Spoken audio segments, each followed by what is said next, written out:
Si Joker. Yun ang pinaka-founder namin. Mabait din siya, maliit na tao lang yun eh. Nung makulong siya, yun nga, hinimok niya na magtatag sila ng ganong grupo, ng 22 Komando. Ganun ang nangyari.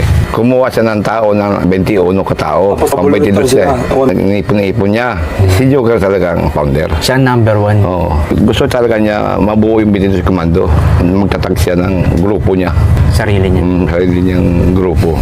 Ay sila Bond at Agila. Talagang notorious din talaga yan. Matay tao rin yan. Oo, sige-sige mo na yan. Sige-sige versus Okso. Yan ang kalaban nila, Okso. Yung wala pang komando nun. Sige-sige pa lang. Tapos yung 21 na yun. Sige-sige rin yan. Mag-isip yung kasabay niya ba? Ang kasabayan niya. Pinatay din siya ng Sputnik, di ba pa? Pinatay siya ng Sputnik, tinedor siya. Si trader. Nagtiwala ba siya sa sarili niya? Sa laya na yun, sa labas na yun. Pag yung Sputnik, nagpanggap na pulis, tapos binitpit siya sa... Ban. Yun nga, sa ban. Yung ladkad siya, hinagis siya doon sa ban. Kala niya pulis. Hindi siya nakapalag. Yung pala, lauhan ni Kaboy Kamatis yun. Kalabas na siya eh. Kalabas na siya. Ngayon nangyari, yun nga. Pinatrabaho siya. Pinaka-founder ba ng Sputnik. Yung trumabaho na yun, hindi talaga pulis. Hindi pulis. Gangster nga rin eh, yung Sputnik nga. Nagkapanggap ka ng pulis. Pagtapos niya pumatay sa Davao Pensacola, mga kalating taon, pinamanmanan na pala siya ng mga Sputnik. Kasi ano siya eh, ginapang siya, natutulog siya sa kulambo. Kaya tinawag siya ng Joker Kulambo. Sa kulambo niya pinatay. Ginapang siya eh. Kaya nangyari dun sa kanya. Dito rin siya namatay sa labas. Sa Blooming Treat, sinakay siya ng panggap ng pulis. Sa ban. Tapos, pagtanggal ng mas, Sputnik pala, binira siya, bagbagwag sa ban. Tapos tinagis siya sa ilog ng Blooming Treat. Sa Rivera nga siya, sabi mo. Yun nga, Antonio Rivera. Doon siya tinapon. Para sa full video, ang link ay nasa bio.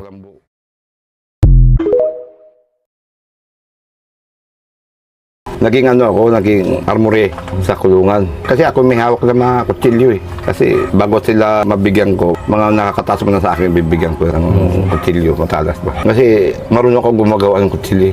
Kutsilyo, nagagawa ko. Yung bakal mo, bakal lang ganyan. Kung dito kami, may kikil. Ginagawa ko yun. Pabalutan lang namin ng basahan yun. Pinaka-handle niya. Ako lang nakakalam kung saan ko tiyatabi yung kutsilyo na yun. Siguro mga 150. Dami nun. Oo. Mga angular na ganyan, kukurtihan ko, tapos sasasain ko yun. Ako lang nakakalam nun kung saan ko nilalagay. Ay may nag-squel. Nalo nga, kinuli ako.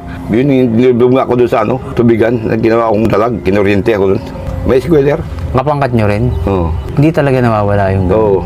Udas. Wala kay Jesus Christ, si Udas. Bakit daw nag-squill yun? Kasi yun, binugbog yun. Ngayon, hindi niya matanggap ba na yun nangyari sa kanya kasi matindi naman ang pagka binugbog ka doon. Hindi lang isang bubugbog sa'yo eh. Mga 5, 6, ganyan. Parang lantang gulay na siya.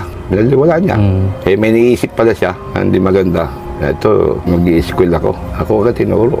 Pumunta doon sa opisina. Anong pangalan ng armory? Roger Tarigan. Ako nga, yun. Ako ang pinick up ako ng mga jail guard. Siyempre, ang nakakakalam na ako eh. Tinuro ko doon sa ganun-ganun. Kunin mo. Saan nyo po madalas tinatago yung ano? Lupa lang. Sa lupa may damo. Tanda ko naman, mga 2 hukay, 3. Bawabaw lang ang hukay. Tapos tatakpan ko ng lupa yun. Tapos lagyan ko ng mga damo-damo, ganyan. Kasi pagka oras ng riot, hindi mo ikaw ang sisi ng mga pangkat na hindi mo nakuha. Kailan kasi pagka nagkaroon ng riot, ihagis mo doon sa gitna, kanya-kanya silang kuha.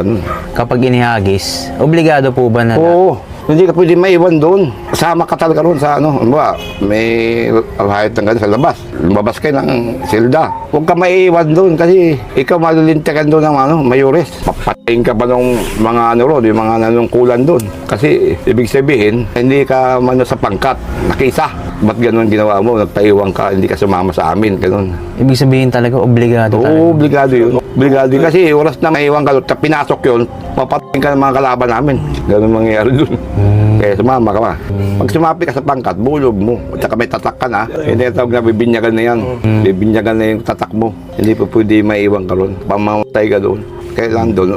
Wala pang rayo tayo, handa mo. I-ready lang ba? Kung sakasakaling magkaroon ng enkwentro, madali na lang Para sa full video, ang link ay nasa bio.